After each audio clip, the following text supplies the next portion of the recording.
Hello, and welcome to the eighth installment of the Praise of Folly podcast, Lyceum Debates. I am your guest moderator, Anarcho Reign, and joined with me are Pragmatic Culture and Todd Lewis to debate the proposition Neo-reactionary politics are superior to small r Republican politics in combating leftist influence and power. This topic comes at a fairly appropriate time, given the recent exchange of power in this country, with the Democrats taking the majority of the House of Representatives, which, to say nothing of the past several decades, with the cultural Marxist takeover of Western academic institutions. So now, defending the proposition that neo-reactionary politics are superior, Pragmatic Culture, please begin your 10-minute intro now. All right. Hello. Well, thank you for having me on again. I'm very happy to be back. To start with, I'd just like to frame the debate somewhat a little bit differently, only because I think it's important to remind ourselves that politics isn't simply the actions of exchanging power within government or the elections that occur or the laws that are passed or the policy making that goes on, but it also has to do with a philosophy of government and how we view power itself. Because really, that's what government is. It is the monopoly on power. It's something libertarians get right in their analysis of government, other sort of post-Enlightenment Republicans. But oddly enough, they're constantly condemning it because they see it as an evil thing. Whereas I think neo-reactionary politics acknowledges this for what it is. It's a necessary and fundamental good for humanity to have this sort of conglomerate in which all authority is congealed, because humanity is sort of a species that, while we can achieve many goods through cooperation, it's often necessary that we have sort of this strong hand with which to guide us, because as somebody like Nietzsche pointed out so long ago in his sort of pre-postmodern analysis of man's morality, we are beings prone to sort of moral folly often, because we simply, when we do not have a higher standard to reach up towards, we tend to slouch down to the lowest moral common denominator. And in order to keep this in check, it's very necessary to have an authority who's going to rein that in. And fundamentally, the Whig Republican system that we've been living under for the past 200 or so years, give or take, has been not really giving us that higher standard to reach up towards, and has been, if anything, promoting that moral slouch downwards. And so I think there's a good amount of this that can be seen within the common political discourse. I think it's easy to see that we've devolved into a sort of politics of hate. Not to say that hate hasn't been present in the past, of course, but it is now a hate of citizen against citizen, as opposed to hatred of certain ideas. It's the pitting of brothers against brothers, fathers against sons, mothers against daughters, things along that line, based on very arbitrary constructs. And the democratic process has only catered to this, because the democratic process allows people to simply cater to one identity group or the other, whether it be contrived or real, and allow power to be gained from that. Now, not all Republican systems are necessarily democratic, or they're democratic to various extents, but this same sort of electoral system, one way or the other, inevitably sort of leans on this way of governing. And with this, you have the further polarization that we see today. When you have groups that are more focused on simply being, as opposed to the common good, living as individuals with their own sort of ontological center, so to speak, you don't get people willing to come together and move a nation forward. And this does seem like somewhat of a paradox, honestly, because you often see a lot of liberals today, or quote unquote liberals in the progressive sense that we see it now, talking about the common good and the collective good, but really they are the hyper individualist. They are the ones focused on making everybody their own sort of moral compass. And it has pushed everybody into trying to be more and more unique, into trying to be more and more different from their fellow men in order to win more points socially, more points politically, because that's what works. And by doing so, any common good they claim to champion is really subject to whether or not it caters to the individual's will of, like, whether it be something along the lines of, say, a transgender person. Like, if the common good isn't benefiting this transgender person in particular, or the community that this transgender person says they happen to be speaking for, whether it's true or not, it's not really going to be a common good as much as it is a good for this person and their group, maybe, or this other person and their group.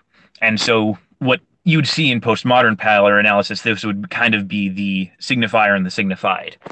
This is the various individual becoming trying to relate to everyone else as the person who signifies their own moral values while also trying to relate to everyone else's signaled values. And again, this is what democracy preys upon, because if you can sort of try to win as many individuals over, that's all you need. Now, you can try to collectively make people groups, as the modern left has done, but again, this is subject to individual whims. As we've seen, one of the popular things after this election in particular has been to bash white women because they have voted for Republicans consistently. And so this is, as much as there is this sort of face of feminism put forward, or this face of the progressive movement, it's really all just internal power politics to see which individual or which group of individuals, and not collective, I think that's important to highlight, can gain the most power. Now, I've been going on a lot about what the Whigs have sort of produced in the post-Enlightenment era, but to contrast this now, what the neo-reaction offers, I believe, is a different form of power, not necessarily a different form of power analysis, excuse me, but a form that acknowledges real categories and real, for lack of a better term, modes of being that more accurately describe the condition in which we find ourselves today, and which will better cater to the needs of a real common good, real spiritual needs and things like that. And one of those things I think that neo-reaction has is this idea that rather than constantly questioning authority, you simply question the actions of those authority, because authority is something the neo-reactionary, I would say, thinks is divine.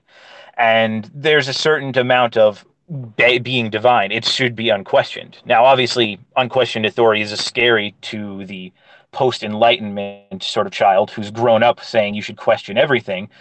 But really, when you've given somebody absolute power, let's say a monarch, for instance, what is the incentive to do evil? What is the incentive to do harm upon the populace? If your power is truly unquestioned, like, we all kind of take this maxim, absolute power corrupts absolutely, for granted. But I, I don't believe there is a single incentive to do wrong if you know your power is unquestioned. There's no reason to do harm if you can maintain your power. Whereas with the democratic politicians, and I mean democratic is in the process itself, you're constantly vying to betray one group for the other if you think it means you're going to stay in power. Whereas with, be it some sort of fascist dictator who fascists could loosely be say to be associated with the neo-reactionary movement, or a monarch, you have this stable source of power in which you're able to appeal to. And you can make changes through appeal to their authority and appeal to their good judgment. And you can question their decisions, of course, but there's no reason for them to go off the handle when they know they're the ones in power and they don't have to worry about losing it. 2 minutes On left. top of that, sorry? Just saying 2 minutes left. Okay. On top of this, you have what I described earlier as this sort of greater moral good, or this moral center that it can be offered to the whole of the populace, sort of I think I used like an ontological center to offer to the people. And this is sort of the higher standard that Nietzsche says we should be living up to. And with a single unquestioned ruler, you have someone holding the general populace to this standard.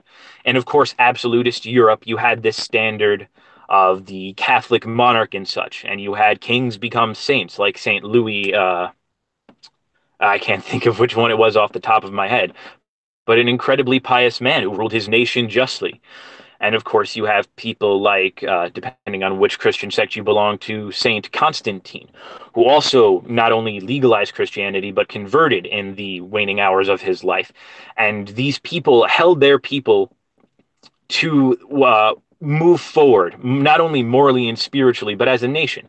And they made their nations great, so to speak, through this common standard by which they held their nation and through this common moral standard.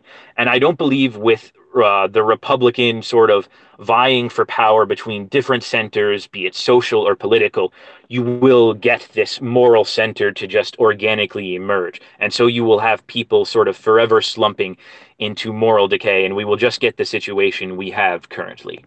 And so I think the neo-reaction will offer us a moral center by which we can live our lives and give us a greater meaning to a whole host of people, to the whole people, as opposed to just living as individuals.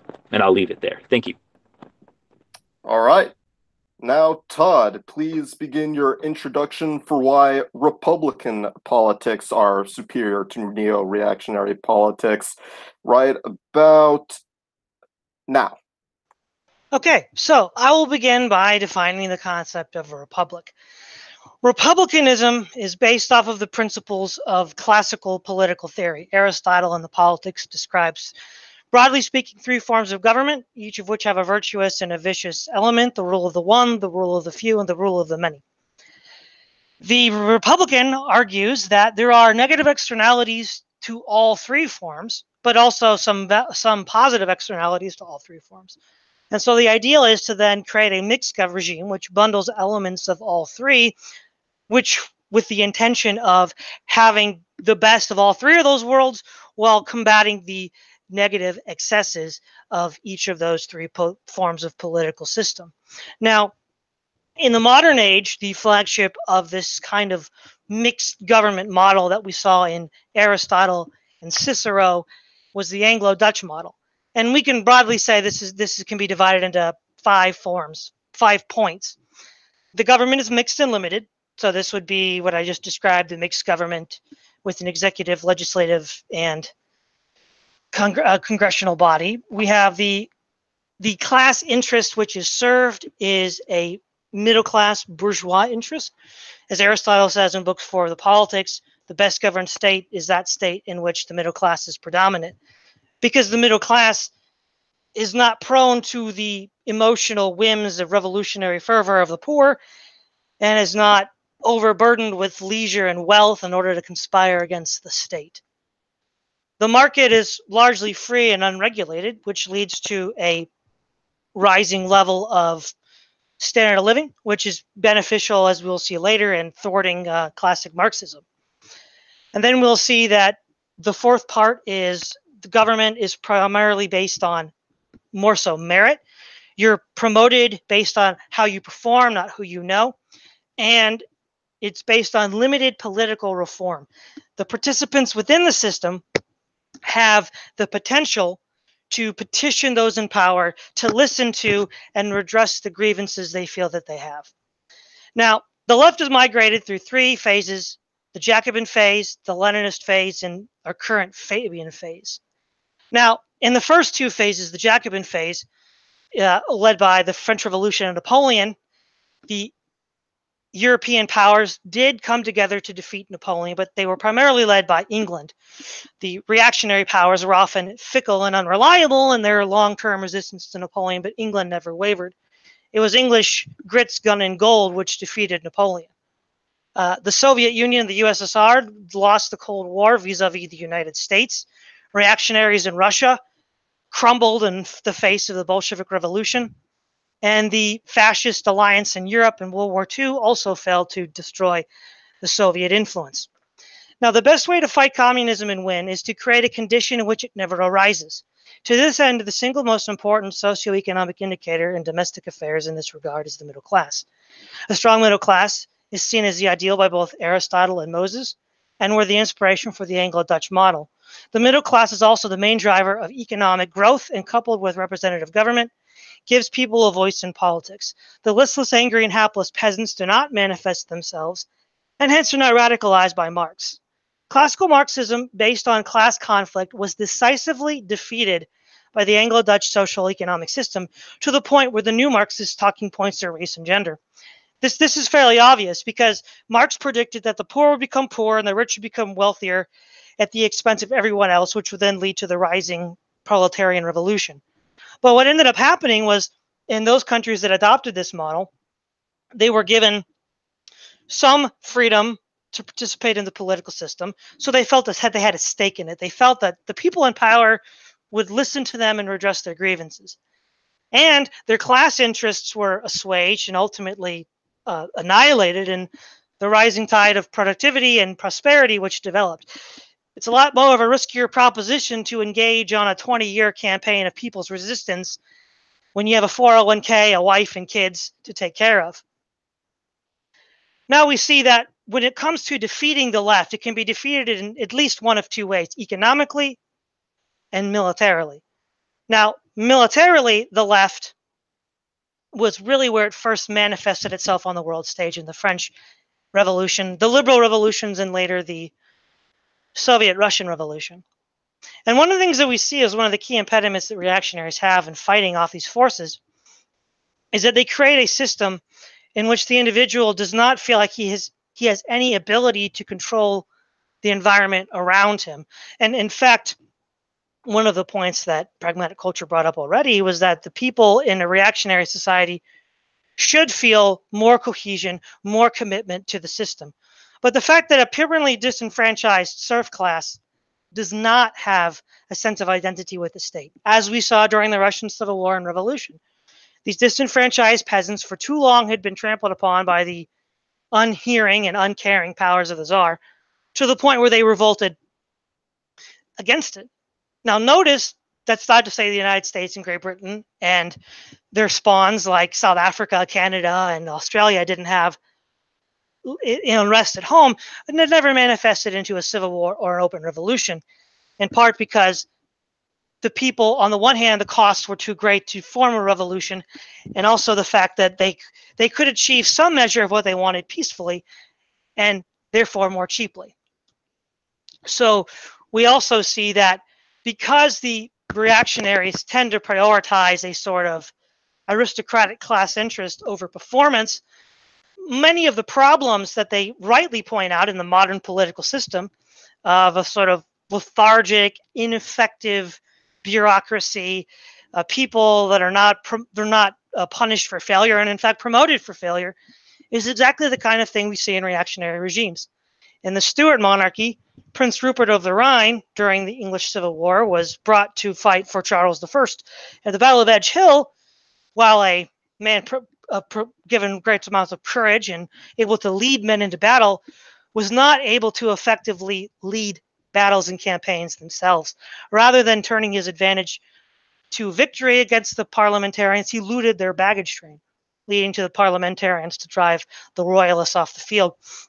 And then we also see the fact that this mistake was repeated 3 years later at Naseby. So like the Bourbons, he forgot and learned nothing. And this time Cromwell was a member of Parliament's forces and they crushed the king. And then when the king was restored under Charles II, rather than being demoted for his failures, Rupert is promoted once again to admiral and proceeds to lose 2 wars against the Dutch. So we see that in England, and as we shall see also in Russia, where Alexander Suvorov, who was the great general of the late 18th century, probably the one true challenger to Napoleon that the continental reactionary forces could provide. In Tsarist Russia, what was his treatment?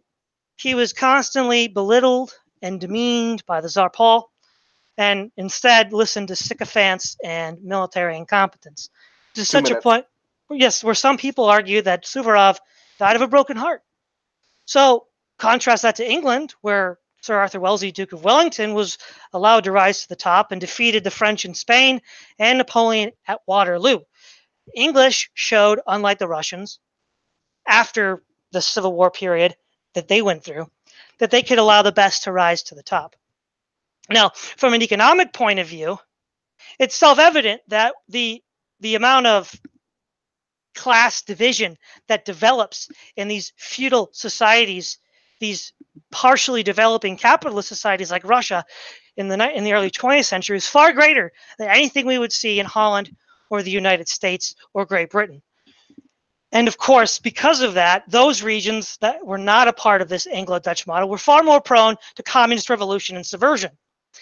And given that throughout Europe, reactionary regimes consistently fell to communists, shows that the level of cohesion and holding people to higher standards and giving them what they needed wasn't actually done, because the communists were triumphant everywhere. I mean, if reactionary regimes had been the norm and there had been no England and no United States, communists would probably rule the world right now, where we would live in the unfortunate situation of 1984, where it's a boot smashing on the face of humanity forever. I yield the rest of the time. Okay, that'll be 30 seconds added to your conclusion. And now, Pragmatic Culture, please begin your 5-minute rebuttal now. Okay, so to bring up the point of Russia for a second, because that's often sort of touted as this big reactionary power that kind of fell. I think, and to talk about the points that were brought up in general, I think one of the big differences between the Anglo-Dutch model and the neo-reactionary model is, again, a sort of shift in focus. It's always very much about, it's always very materialist when you talk from the point of view of the Anglo-Dutch, who view preventing Marxism as simply a matter of you just got to keep the middle class happy. And admittedly, that's of course a part of it. I wouldn't deny that. But at the same time, there is a promise in Marxism that extends beyond simple material equality. And it is sort of this transcendent good, which is promised through mastery of capital and mastery of land and space and sort of this kind of thing. Not space, but space like the area in which you own, and ownership of property in a very real sense. And in this way, I think this is another big contrast where, of course, you need some sort of meritocracy, quote unquote, to keep any nation and any populace happy. I certainly wouldn't deny it, and I don't think the neo-reactionary would either. You also, at the same time, need to understand that there is more than simply a material hierarchy at play here. Now, capitalism is very good at installing material hierarchy. That's not the question. The problem with the Anglo-Dutch model is that it's essentially made capitalism the hierarchy, the one through which all other hierarchies are viewed, and all other hierarchies are then subservient to. Whereas this is a mistake, and this did not happen in neo-reactionary nations.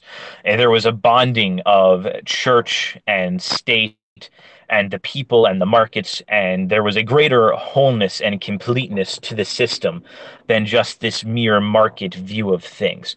On top of that, I would argue that what is sort of being railed against here by Todd as the sort of the neo-reactionary model is more of an Whiggish interpretation of the neo-reactionary model, because I think one of the things Spengler mentions more prominently, and his description of the neo-reactionaries, I think, which I think is far more accurate for certain periods in most nations, was the sort of Prussian socialism, or the sort of Teutonic view of the Faustian man, where rather than having a socialism through the conception of Marx, you had sort of a unified, not only market system and spiritual system, but a organized national system through which people organize themselves and try to judge themselves. So you were not working for the mere sake of material gain, but working for a sense of honor. And you did see this for a large part installed in many Central European nations, such as Germany, which didn't necessarily fall to communism. It sort of shifted back and forth between some extremes, but inevitably settled on fashion, which is sort of a ghost of neo-reactionaryism and things like that. 2 minutes left. As for Russia, one other thing Spengler points out is that there, to a greater point about spiritualness, is that the Romanovs, who sort of became czars at the time, were really a sort of westernized Russian rule. They weren't the spirit of Russia. Instead, they were kind of this sort of parasite, which is one of the reasons they kind of kept suppressing the serf classes, because they were spiritually different. They were all spiritually German so to speak. And so they sort of tried to impose the Teutonic Order upon the Russian people, which didn't work because you ended up getting this class of serfs who didn't understand the value of work in itself, like the German might have or the Prussian might have. And so to sort of sum up everything I'm trying to say here. There is a spiritual order not only amongst various nations, well, exactly amongst various nations. And so it's easy to say neo-reactionaryism is trying to be this one uniform thing, when in reality it's trying to fit various national spirits all at the same time. Obviously, German Teutonic neo-reactionaryism didn't work for the Slavic nations far east of the Danube and things like that.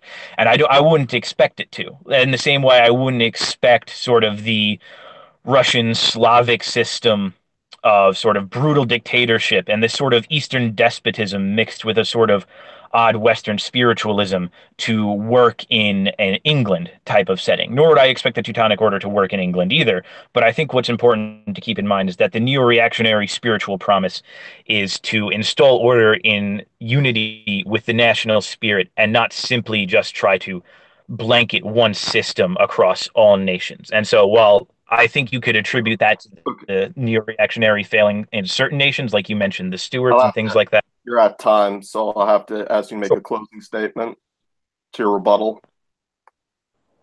Yep, no problem. Oh, okay. In that case, Todd, please begin your 5-minute rebuttal now. Okay. Well, this is all very interesting because what exactly is the spirit of a nation, and how do we determine whether a single man represents that spirit or not? And notice the points about the Tsar and the Stuarts, and I could have also mentioned the Bourbons and others, are not denied. Neo-reactionaries do not deny these failures. They go full Marxist, hashtag not real reactionaries, like the Soviet Union was hashtag not real communism. And this really is the fundamental problem. It all sounds nice on paper, but we don't have a systematic historic example of reactionary forces, of fascist forces, or some amalgamation of the two successfully defeating and routing communism. Needs to be stressed again. Classic class conflict Marxism is dead, and it was killed by the Anglo-Dutch system. The Russians, in fact, the Russians would have agreed with me because after the 1905 revolution, Sergei Witte and Stolypin decided to build a Russian middle class based on principles similar to what we saw in the Anglo-Dutch model. And in fact, in World War I, prior to the conflict, and one of the reasons why Gavrilo Princip assassinated the Archduke, is Austria-Hungary realized one of the only ways to keep his empire together was to adopt principles of republicanism from the Swiss and the Americans.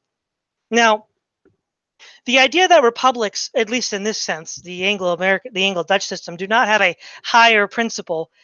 They don't have a higher principle embodied in a single individual, at least an individual man. If you look at the political theory of the Dutch, like Cuneus, or the political theory of the Scots, like in the Covenanters, or even John Locke to some degree, though he may be somewhat going down a lane that I'm not totally comfortable with, is that God is that absolute, that highest value. But it's a transcendent person, not a political system itself, that tied the people together. The American system really only started to collapse in the 1960s once the Americans' faith in God was fundamentally undermined. So you can see that you can have this absolute in a system that is not embodied in an individual human being, but in God himself. Now, the one thing that the Republican system does provide that I will argue the neo-reactionary position system does not is what's called the power process. This is described in the Unabomber Manifesto by Ted Kaczynski as: everyone needs to have goals whose attainment requires effort and needs to succeed in attaining at least some of those goals. So they need goals, in which case I would agree with pragmatic culture.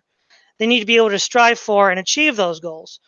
Now, if you are reduced to a peasant serf class with little or no say in society and kept largely illiterate, you really have no means of even attempting to achieve the goals set by society. 2 And minutes. this is one of the big differences that we see with the Anglo-Western powers and the reactionary French and Russian powers, is the Americans and Canadians never really had a peasant class. England did have a peasant class by the beginning of the 16th century, as academic agent has pointed out, was largely gone. They had largely, the bourgeois society had largely developed by that time within England. And as such, these people were able to participate through the political system, and also through the fact that the political system had withdrawn itself from vast tracts of society in which, say in Russia, it had not, that it gave people the freedom to participate in that power process in order to meaningfully attempt to achieve those higher goals. And as far as the higher goals, the last time we can sort of see in the United States something like these higher goals was the space program with NASA. It really did kind of unite America across class and party lines. And it's probably no coincidence that after that happened, that they started to break down, that NASA went belly up, and now we don't have any serious space program, and it's likely China will get ahead at this point. But again, when it comes to meaningfully meeting the spiritual, political, economic, and social needs of the people, to the point where the people themselves would prefer the current state of affairs to communism or Jacobinism, is what we have seen historically in the Dutch and English system of politics and government. I yield the rest of the time.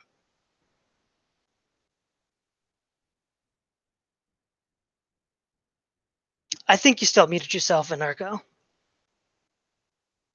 Right, so now we will start the back and forth. Pragmatic Culture, please begin your 10-minute back and forth with Todd now. Yeah, okay. So first with some clarifications on the no true reactionary comment. They were certainly reactionaries. I don't think I've denied this. What I'm simply stating is that there's a point where some politics works and some politics fails. I am very much Hegelian in the historical sense, in that I believe in maybe a modified way, the Hegelian dialectic approach to history. Like, certain movements have their time and they eventually die. And I'm not saying what happened before wasn't true neo-reactionaryism or reactionaryism in general. It wasn't neo at that point. I'm simply stating that, they failed at that time, and what's going forward is going to be something still within the reactionary tradition, but completely different. And I don't think it's fair to say that simply because, in the past at some point this system failed, therefore it's going to just fail again, is a really fair critique, because I believe it's complete arrogance to believe that the Whig system or the post-enlightenment liberal system is going to be, the Fukuyamaist end of history. I don't believe that to be the case at all. It will fail inevitably, and I think what we're seeing right now is its inevitable decline, because what you talk about in the American system, and not having God as a transcendent person but not embodied in a human being. Well, we're witnessing sort of the end results of that right now, and the end results are that when you don't have a direct, inspiration you can kind of look up to in the form of a king or somebody, it doesn't become tangible to you anymore. You lose it greatly. I mean, Republicans in the United States obviously give lip service to God and things like that, but none of them in particular can claim to be incredibly Christ-like. I mean, even the Pauls who do, pro bono surgeries left and right because they're doctors and stuff, they're very good people, but none of them are like the saintly figures of some monarchs in the past. Even Henry VIII, prior to his spat with the Pope, was a defender of the sacraments from Luther and Calvin. And excuse me, I don't mean to interrupt, but this was a period of cross-examination. I don't mean to interrupt, but this was supposed to be a period of cross-examination. Oh, me cross-examining. Oh, okay. Sure. I was unfamiliar. Sorry for the unclear. Yeah, maybe I wasn't clear. Yeah, no problem. So, but just to clarify, we have that going forward, and so, my cross-examination for you would be, how much longer do you honestly think the Anglo-Dutch system has, or would you say that you're sort of a Fukuyamist in that this is really the end of history? No. I would agree with Spengler and the rise and fall of powers based on decadence, and the fall of the Anglo-Dutch system has been a progressive effort. Different elements have fallen at different times. Probably the first domino to fall was South Africa in 1993, but it's Yeah, it's probably not doing very well now, but I do find it interesting that the manifest failure of reaction in Russia, which led to 60 million dead under communism, is somehow less of a failure than what we have right now. What we have right now is certainly bad, but it's not Stalinist Red Guard banging on your door to haul you away to the gulag. I would say that's somewhat of a matter of opinion in two aspects. I'm not saying because again, I personally don't grandstand on body count when it comes to ideologies. There's no ideology that is without blood on its hands. It's just a matter of who you're asking, and so I would say, with the efforts of the current liberal Dutch Anglo system, as these are the terms we're talking them in, would you say that similar to Stalinist Russia, rather than imposing a sort of iron fist on their own home countries, would you say it's fair to say that the liberal powers of the 20th and 21st century have been instead imposing that iron fist or trying to impose that iron fist on other nations, and rather than sending them off to the gulags, we've simply been drone striking and kicking down doors in other nations rather than our own? I will say yes and no, and I'll use the example of Afghanistan since it seems to fit nicely because it suffered under both Soviet communism and the United States. If you look at there was a popular book in the early 2000s, right around when the Afghan war got started, called The Kite Runner. Now it was a trashy book, but I had to read it in school. And one of the things that stuck out to me as I read it is, while certainly the Afghans in the book had a range of opinions about the United States, from ambivalence and hypocrisy to genuinely liking it, almost all of them had a visceral knee-jerk hatred of the Russians, which they associated with communism. So here we have a unique situation where a country has been, you could say, victimized by both ideologies. And the people in that country generally, universally hate and despise the one and have a range of opinions on the other. That I think is a significant non-statistical difference. I wouldn't deny you that difference, and certainly there is going to be a difference between the quote unquote the people who invaded you versus the people who liberated you. I would be interested, of course, though, to see how opinion not only in Afghanistan has changed now, but how opinion in many Middle Eastern and North African nations has changed since further U.S. intervention has taken place. And I think, that's sort of another question. Whereas, Stalinism sort of got its purges done in fell swoops, almost in a Machiavellian manner, where you spill all your blood once and then you try to rule going forward. Would you say it's fair to say that even though there has never been either within a liberal nation itself or being done by a liberal nation, even though there's never been one single, bloodshed by a liberal nation, uh, as much as there has been in the Soviet Union at once, would you say it's fair to say that they're simply taking longer to spill the same amount of blood and may in fact be spilling by the end of its reign might have spilt even more blood than the Soviet and communist system in general? Well, I will say this about the Stalinist system. It's not true to say that it committed its purges all at once. When Stalin Not took all. power Yes, in that's a bit 19... of a hyperbolic statement. Yeah, Well, yeah, I because agree. right before Stalin died, he was about to do another round of purges, which has led some people to think that he was assassinated by Lavrenti Beria, by the rest of the party members who didn't want to go through the 30s all over again. But if we look at what is going to happen in the next, it is possible that due to the because you have to make a distinction. Western Marxism had two strands. There was because Marx failed in his predictions miserably. So you had two strands. You had Lenin, the sort of vanguardist who was going to make history happen by sheer force of will, and then you had the revisionist school led by Bernstein, the Social Democrats and the Fabian Socialists in England, who sought for a slow rot of the West. And so seems to be the case, have had more success than in the Russian context, because the Russians hate communism now, because they saw what the worst of it was like. But the slow kill mode of the Fabians seems to be more successful. And I would also argue, I think, because the Fabians are like a disease in the body host, spreading through it, not a coup d'etat like you saw in Russia or France, there's a bizarre admixture of the two regimes.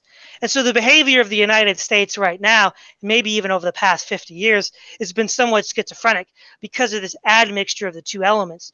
Now, as to who will win, we still don't know yet, because, you know, one of the fears, of course, of the powers that be is if they make a big gun grab, as they really want to, given that there's more guns than people in the United States, could lead to an ongoing civil war. So I'd say it's an open question. They could win and impose a terrible system of technocratic feudalism, but they could also lose by overplaying their hand or a populist uprising, which really, in Russia, when there was that uprising, the Greens, it was smashed by Lenin in the Civil War. So it's not really something that I think is. So sure, yes, left. It's possible. 1 minute left. Okay, so I just like to get one point. It's interesting you say how, you know, the Russians hate communism, and they certainly do.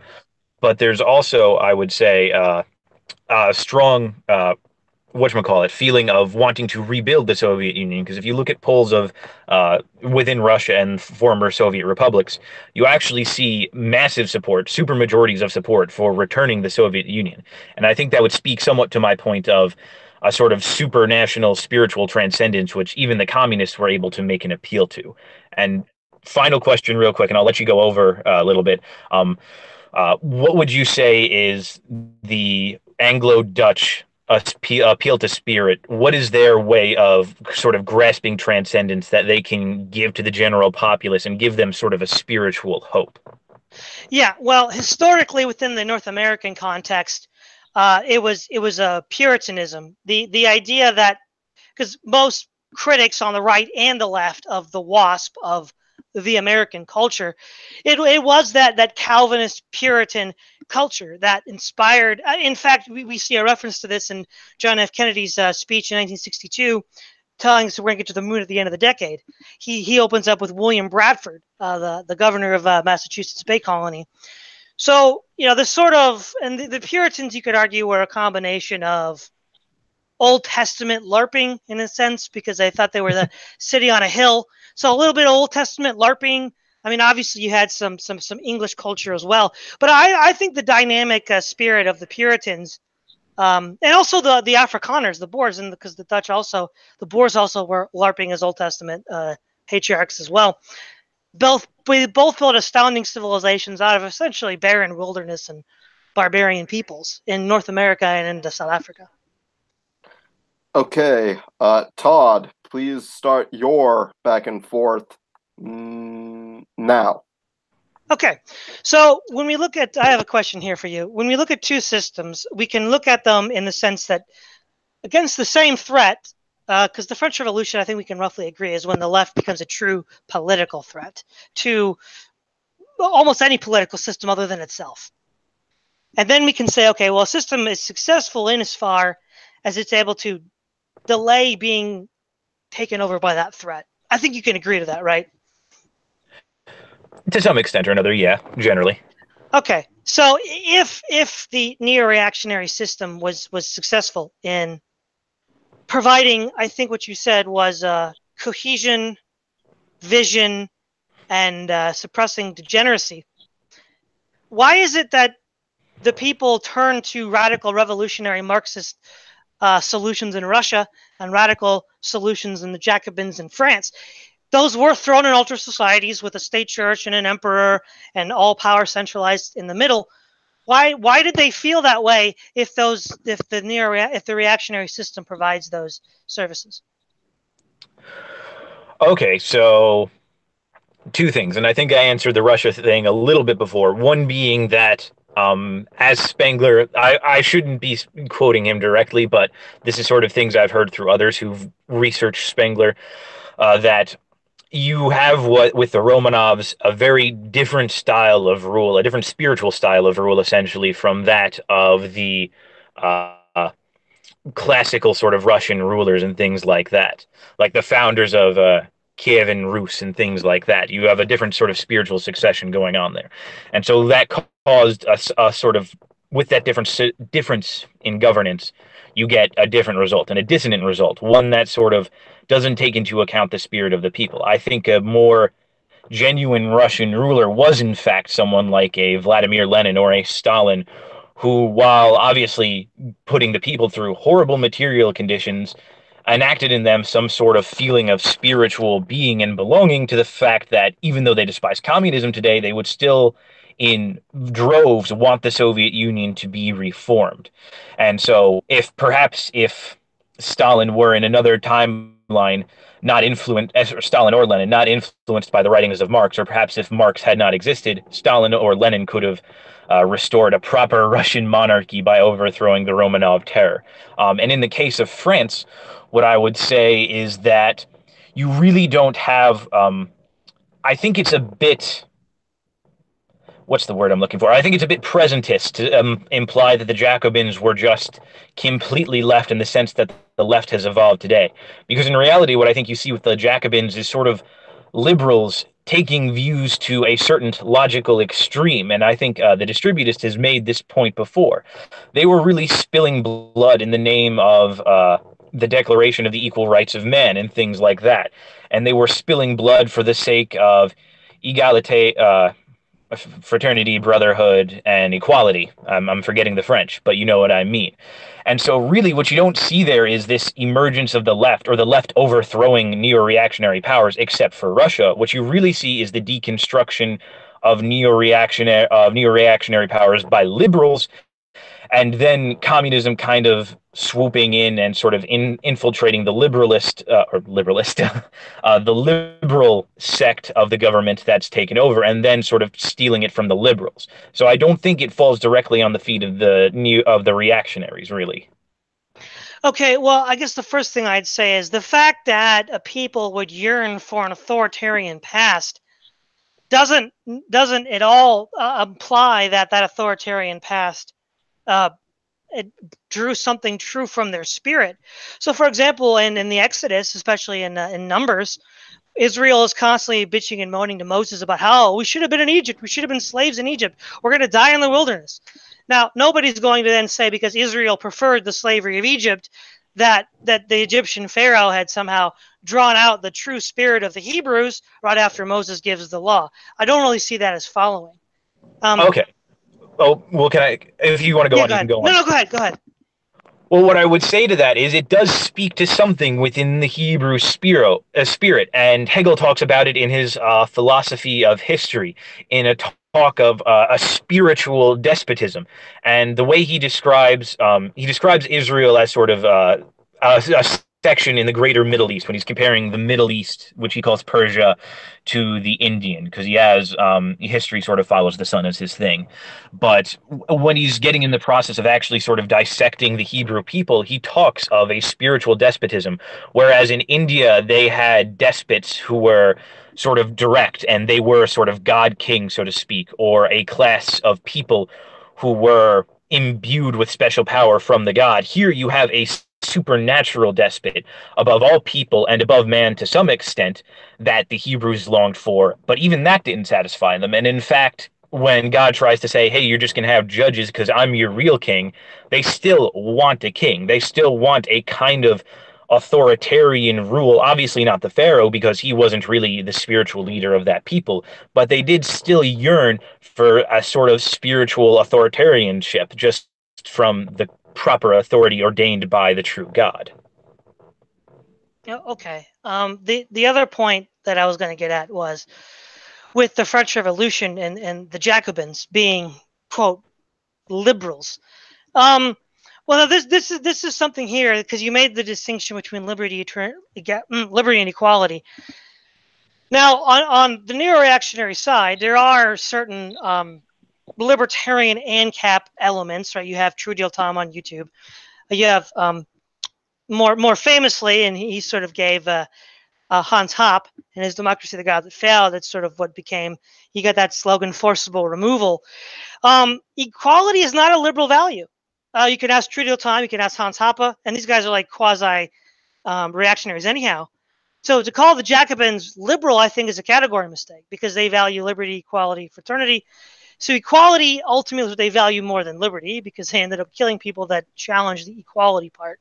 And if you also look at the libertarian historiography of Europe, from Rothbard to Hoppe, they would regard the Jacobins as proto-communists, as would William Henry Chamberlain, a mid-20th century American historian.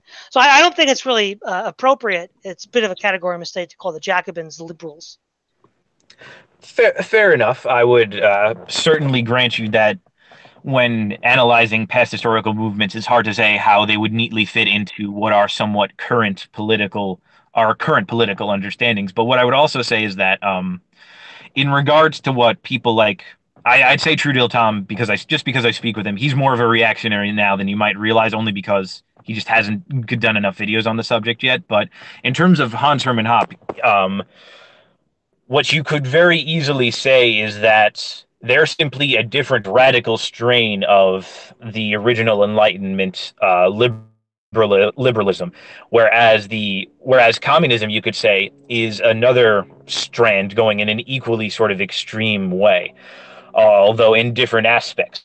But there was sort of this egalitarian, at least to some extent, thread amongst liberal thinking in that man himself was equal, and it goes to sort of the thinking of John Locke and tabula rasa to some extent, and of course it's more stated in like the Declaration of the Rights of Man, but specifically you have here, it's just a matter of which you emphasize more, like, because egalitarianism to some extent was embedded within all liberal thinking, and with people like Hans Hermann Hoppe and Rothbard and the ANCAP types, you have that sort of egalitarianism in making it that all individuals are sort of moral equivalents, and that they value the big I individual, so to speak, and the nap above all else. And the individual is this source of right to some extent. Whereas you have the communists more focusing on the egalitarianism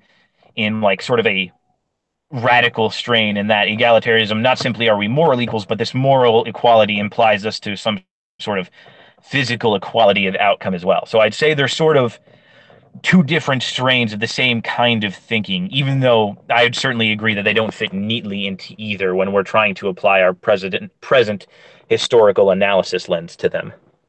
I wouldn't wholly disagree that the Enlightenment has half a minute left. That the Enlightenment has different competing interpretations within it.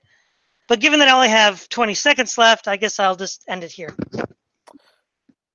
Okay, and now we will go into conclusions. So, Pragmatic Culture, please begin your 5-minute conclusion now.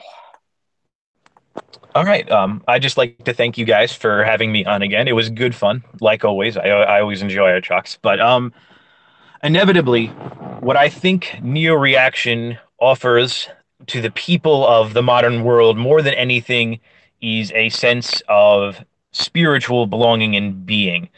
I think the woes of society today and the emergence of the new left have much, much less to do with material inequality and things of that nature. Because as you've pointed out, we are better than ever. And this sort of classical class conflict version of Marxism has very much been defeated, which is why I think you start to see the rise of people like one of my personal favorite public intellectuals, Slavoj Žižek, who is really, dabbles, I suppose you could say, somewhat in neo-reactionaryism, but is very much into talking about communism beyond its simple economic applications, but more in a sense of giving people a home in some greater whole to lend it. And, obviously he lends himself a little bit more to the Hegelian side of things, but he speaks of Marxism as a force that doesn't simply get into the material, but transcends it through its mastery of the material as well. And while obviously I don't necessarily agree with that analysis 100%, there has to be something to be said about the spiritual decay of modern man. It's been obviously diagnosed over and over again by neo-reactionaries and even, some, what's the word? I'll say Buchananites because I'm thinking of the I'm not thinking of the right term, but some other general liberal Paleocon. Paleocon, yes, that's exactly it. Thank you. But they've identified the same woes as well, but they're still working within the same liberal mindset, essentially. The same thing with Hans Hermann Hoppe can be said about Democracy, the God That Fails. It tries to justify neo-reactionaryism through a liberal mindset, whereas fascism, you could almost say, is the inverse of what Hoppe thinks, where fascism is using sort of modern liberal power analysis techniques to achieve a neo-reactionary goal in some extent. But true neo-reactionaryism that could be reintroduced as it was in the past offers man a stable moral center in the embodiment of some sort of figure, be they an emperor like the old emperors of Rome, a dictator in the vein of Franco, or a king in the vein of the one of the King Louis or the King Henry VIII pre schism. And I think what you have in there is something tangible for the people to grasp, a way in which people can see a man living out the virtues that are preached in their spiritual books, whatever they may be, and say, I want to be like him. I want to live up to that. And in that way, live a better, more fulfilling life, because you have the spiritual, cultural, and political centers all wrapped into one. And that's really what neo-reactionaries offer, a unified center of power, culture, and spirituality, so that there is no longer the sense of spiritual displacement and spiritual longing or anything along those lines. And with just a few seconds left, I'll leave it there and say thank you guys again. Okay, now Todd, please begin your conclusion now. Okay, so in conclusion, the proposition was, which is better at stopping the left? Now, we've heard a lot about what reactionary thinking is supposed to provide, what it allegedly provided and allegedly will provide. But if we look at the history of the past 200 years of North America and Europe and the world, because you could also include Imperial China, certain regimes in Africa, and the Near East is also being reactionary. Communist revolutions happened in the places Marx least predicted. Marx predicted they would take place in advanced Western capitalist nations like England, Germany, and the United States, whereas in fact they took place in backward countries like China, Russia, and Cuba. Now, why is this? In part because Wittfogel, a sort of sociologist, ex-Stalinist, anti-communist liberal of the 1950s and 60s during the Cold War, came up with a hydraulic thesis. He argued that civilizations, the first civilizations, arise around rivers because they're navigable. It's easy to transport things cheaply, which facilitates commerce and trade, and then allows for the development of urban centers.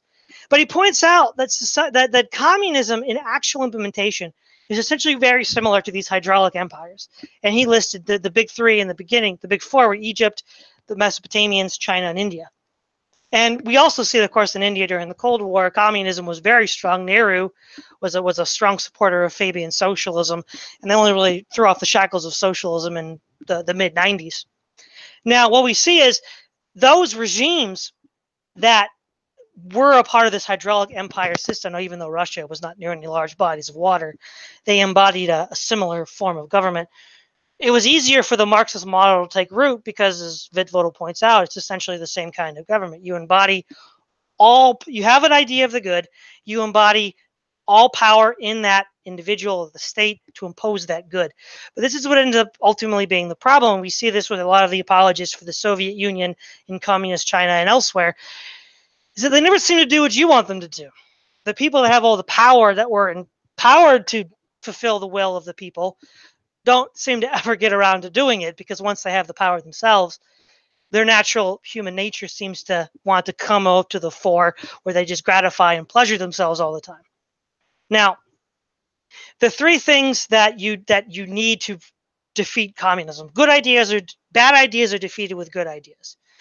And as far as the class model of conflict, the good idea that defeated it was free markets. And that it's nobody really doubts. Neo-reactionaries, in fact, tend to have strong capitalist sympathies, like Hans Hoppe and Treadleton and some of the others. Political participation in the system, people are allowed to say, hey, this isn't working. Because I'm just not necessarily the malice of the leader that the consequences are bad. As Burke points out, sometimes things that have good commitments have bad outcomes.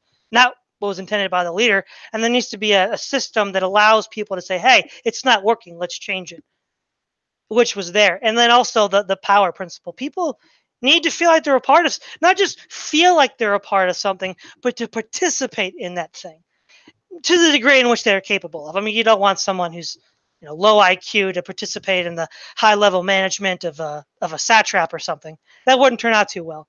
But have them, some sense, feel like that they can have a say in it. And we saw this in England, despite the fact that you had the Chartist uprising and other minor labor disputes and rebellions. Nothing on the scale that we would see in France or Russia or Cuba or even Latin America in the 19th century. So at the end of the day, the proposition holds that the Anglo-American system is the only system that systematically, on average, defeats socialist communism. And so if we defeated it under the Jacobins and defeated it under the Bolsheviks, I think that if there's any chance of defeating it now under the cultural Marxists, this provides the best way to do it. I yield the rest of the time. Okay, so that concludes the 8th installment of the Praise of Folly podcast as to whether neo-reactionary or Republican politics are superior in combating leftist influence. Thank you for joining us. This is Anarcho Reign signing off.